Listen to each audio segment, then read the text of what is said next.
여러분 안녕하세요.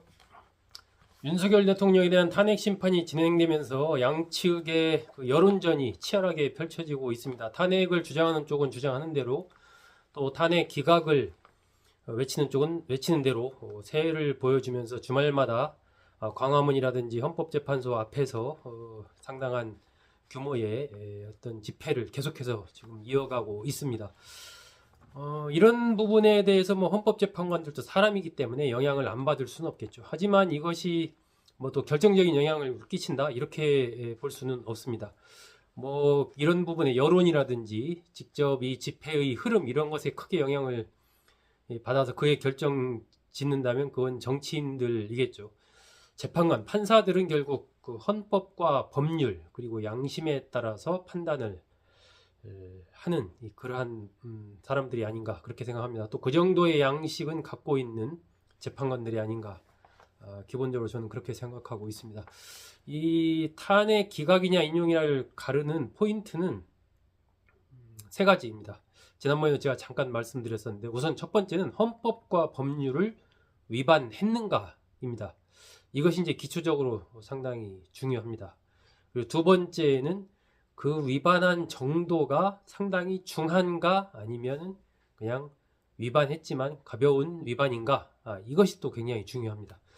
그래서 이제 윤 대통령이 발동한 계엄령 이것이 맞느냐 그것이 계엄 발동 요건에 해당이 되느냐 이런 부분 그리고 해당이 된다 하더라도 그렇다면 그 과정에서의 그 절차 법적 절차는 제대로 밟았느냐 이런 게 또 중요해지는 거죠. 그래서 그와 관련된 여러 가지 이제 계속해서 조사들이 이루어지고 있는 거죠. 국무회의 요건대로 됐느냐 뭐 이런 부분을 계속해서 참석했던 국무위원들 상대로 조사하고 하는 것들이 다 이러저러한 부분과 관련이 있기 때문에 그렇게 가고 있는 겁니다. 국회 계엄군 투입은 그럼 정당한가 하는 이런 것을 헌법과 법률에 비추어서 헌법재판소가 판단을 하고 있는 것이죠.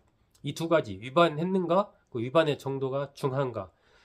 세 번째 포인트는 이 탄핵을 인용했을 경우 또는 기각했을 경우 각각의 이른바 사회적 효용은 어느 정도인가.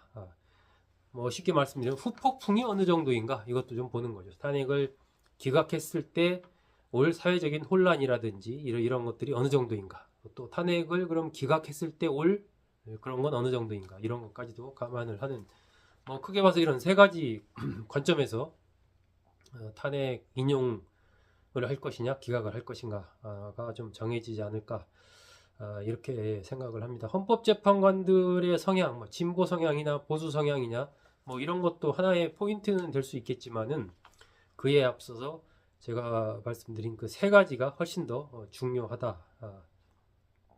라는 것입니다. 그것을 재판관들이기 때문에 정치적인 성향에 따라서만 판단하게 되면은 그건 정치인들이지 판사, 재판관이 아닌 것이죠. 오늘은 그동안에 제가 이 헌법재판관 8명을 개별적으로 어떤 분들인가에 대해서 뭐 개략적으로 좀 설명을 드렸는데 오늘 종합적으로 해서 좀 몇 가지 포인트 묶어서 말씀드리려고 합니다. 먼저 헌법재판관을 누가 임명했나 한번 살펴보겠습니다. 문재인 전 대통령이 임명한 사람이 2명입니다. 문형배 재판관, 이미선 재판관, 문재인 전 대통령이 임명을 했고요. 최상목 대통령 권한대행이 임명한 사람도 2명입니다. 정계선 재판관, 조한창 재판관 2명입니다. 김명수 전 대법원장이 임명한 재판관도 2명 있습니다. 김형두 재판관, 정정미 재판관 2명 있고요. 조희대 대법원장이 임명한 대법관이 1명 있습니다. 김목형 대법관 1명 있고요. 윤석열 대통령이 임명한 대법관 현재 헌법재판관 주심을 맡고 있죠.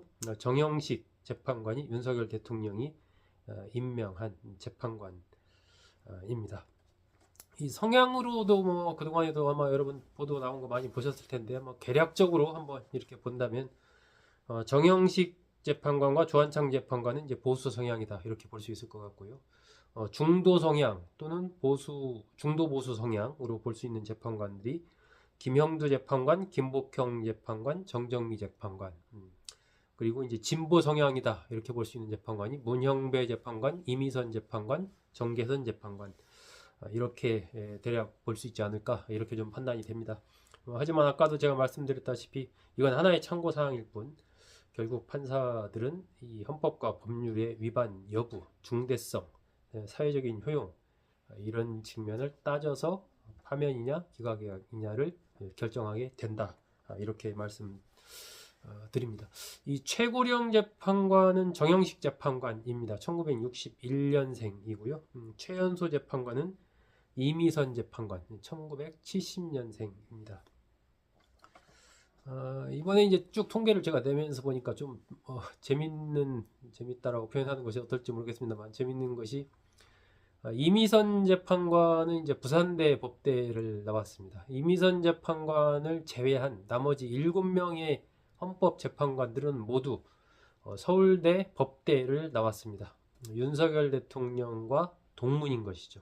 모두 윤석열 대통령의 후배들입니다. 결국 윤석열 대통령의 운명을 가르는 것은 자신의 법대 후배들이 될 것이다. 이렇게 요약할 수 있지 않을까 싶습니다. 대략 출신지별로 한번 좀 이렇게 분류를 해봤습니다. 영남 출신이 3명 있습니다. 정정미 재판관 부산 연제에서 태어났고요. 문형배 재판관은 경남 하동에서 태어났고, 김복형 재판관도 경남 거제에서 태어났습니다. 강원도에서 또 태어난 재판관이 3명 있습니다. 이미선 재판관 화천에서 태어난 이발사의 딸이죠. 정계선 재판관도 강원도 양양입니다. 정영식 재판관은 강원도 양구에서 태어났습니다. 호남에서는 김형두 재판관이 전라북도 정읍 출신입니다. 조한창 재판관은 이제 경기도 수원이기 때문에 경기 출신입니다. 그리고 충청도 출신 헌법재판관이 한 명도 없네요. 그리고 이제 남성과 여성 비율로 봤을 때는 5대5입니다. 남성이 4명, 여성이 4명, 50대 50%로 똑같다. 그리고 이제 부부 보니까 이 재판관, 판사 출신이다 보니까 특히 좀 어떤 법조 인연 이런 것이 좀 많이 있는 것 같습니다. 부부 판사 형 동생 이런 판사 이런 경우들이 대부분입니다. 정정미 재판관 부부 판사입니다. 남편이 김병식 현직 판사로 있고요. 조한창 재판관은 재선 의원 지낸 정동호 전 국회의원의 사위인데 형이 조한직 씨라고 변호사로 있습니다. 이미선 재판관은 동생도 여동생입니다. 변호사로 있고요. 이상희 변호사. 남편인 오충진 변호사도 변호사입니다. 결국 동생과 남편 다 전부 다 법조 가족인 셈입니다. 정계선 재판관은 남편 역시 황필규 변호사고요. 37회 사시 수석을 했습니다. 또 국회에서 선출한 첫 번째 재판관이라는 그런 포인트도 있고, 서울지법 형사 27부 뇌물이라든지 이런 부패 사건 맡는 여기 최초의 여성 부장판사를 지냈다라는 그런 타이틀도 있습니다. 김복형 재판관은 여성 최초로 대법원 재판연구관을 지냈습니다. 정영식 재판관은 처형이 박선영 진실화해위원장입니다. 아내가 김진태 강원도지사와 이종 사촌간이기도 합니다. 이런 식으로 헌법재판관들이 법조 가족들이 상당히 많고 이러저러한 어떤 혼맥도 좀 눈여겨볼 부분들이 좀 있지 않나 싶습니다. 오늘 제가 말씀드린 부분은 전체적으로 이 헌법재판관들은 어떤 인물인가라는 측면에서 좀 종합적으로 한번 이렇게 저렇게 좀 분류를 한 측면에서 말씀드렸습니다. 여러분 고맙습니다.